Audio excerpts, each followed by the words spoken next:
Magandang araw po sa lahat. Narito po tayo sa bayan ng Sampaloc, Quezon, sa Barangay Apasan. Dito po sa isa sa mga dinarayo kapag may pasinaya po kayo o gagawin na pagdiriwang.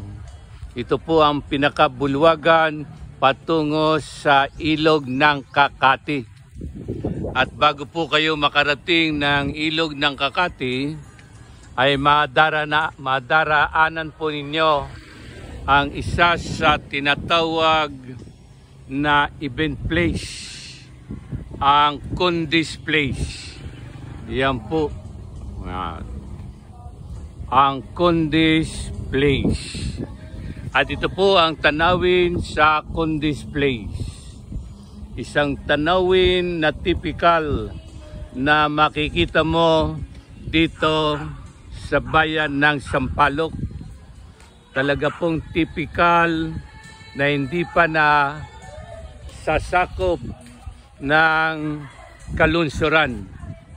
Rural na kapaligiran pa po.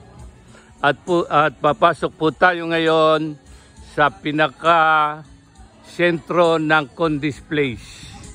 Dahil po may isang event na ginagawa po dito, ang binyagan ng aking apo na si Michael. At ngayon po, papasok po tayo ngayon. At marinig po ninyo ang tugtugin na nagaganap po dito sa ginagawang binyag ni Saint Michael. Yan po. Yan. Ito po ang mga tanawin. Kanina po marami mga tao ang naririto. At dahil po sa mga iba pa nilang gawain ay umalis na po sila. At sila po ang mga natitira na mga narito. Kaway-kaway po kayo. Kaway-kaway po sa binyag ni Saint Michael. Okay, salamat po. Yan. Yan po ang lola, yung nakaputi po na yan. At ito po yung aking apo, si Dave. Yan. At ang kanyang magandang kasama. Kaway-kaway ka, magandang apo. Yan po si Joko ng Barangay Alupay. Dave! Yan. Yan. Nasaan si yung Michael, yung mo, esposa. Ito po yung tatay nung binibinyagan. Yan. Nasaan si Annalyn ba yun? Jenilyn po. Jenilyn. Yan. Saka yung bata. Tayo po ay lalabas dito sa Kundis Place. At ang bibigyan din ko po rito ay ang naiiba na tahanan o bahay. Yan po. Jenilyn, ariya ka pala, Jenilyn. Yan po yung bininyagan na bata. Hi. Yan po ang nanay ng bininyagan. Yan po naman, hi ka. Ano nga po pangalan ninyo? Ludi May Palirasyo. Siya pong katiwala dito sa Kundis Place. Kaway-kaway ka, Jenilyn. Yan. Ang nakatawag po ng pansin sa akin dito sa Kundis Place ay ang bahay na ito. Yan po. Bago po magkaroon ng Kundis Place, ito po muna ang nakatayo na bahay ni Antonio Conde. Kung bakit po tinawag ito na Kundis Place. Yan po, malasim po ninyo. Akala po ninyo ay madawag na damuhan ang inyo pong nakikita. Yan po ay bubong na anahaw na tinubuanan ng mga damo na nagsisilbing bubong ng nasabing bahay. Yan po, isang bahay na sa tingin mo ay nalilimot na ng panahon. Yan po ang bahay na yan. Inuulit ko po bago magkaroon ng Condi's Place. Ito po ang likod ng tinatawag na Condi's Place.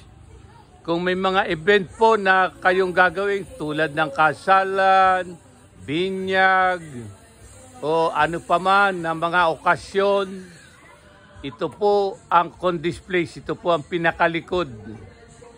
Subalit po, ang nagmamay-ari na ito na si Antonio Conde ay mas ginugusto pa niya na sa oras ng kanyang pagtulog ay sa kanyang kinalakhang tahanan siya matulog. Ayon sa kanya, mas masarap matulog sa bahay na kanyang kinagisnan.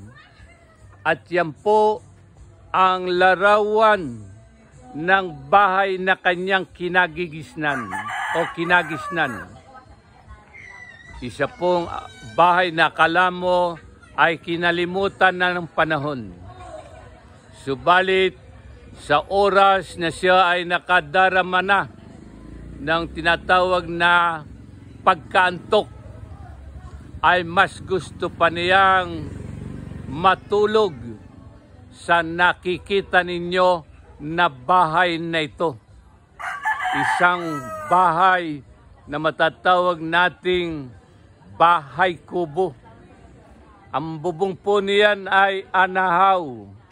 Ngunit sa paglipas po ng maraming taon ay nananatiling nakatayo. At ang patunay na matagal na ang bahay na ito, ang anahaw na bubong ay nabubunga na po ng natural na bubong. Ang bubong ng akala mo ay mga halaman o mga damo.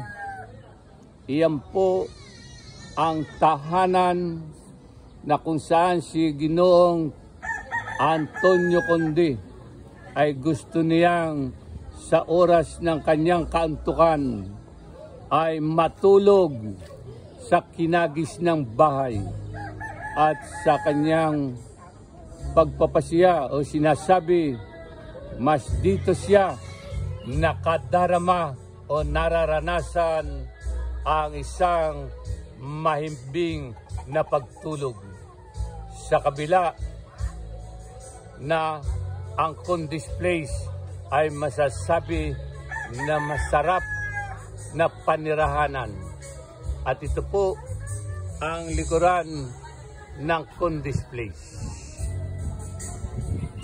Hindi po natin masasabi ang kaisipan ng nagmamay-ari ng Antonio Conde's o Condi's Place.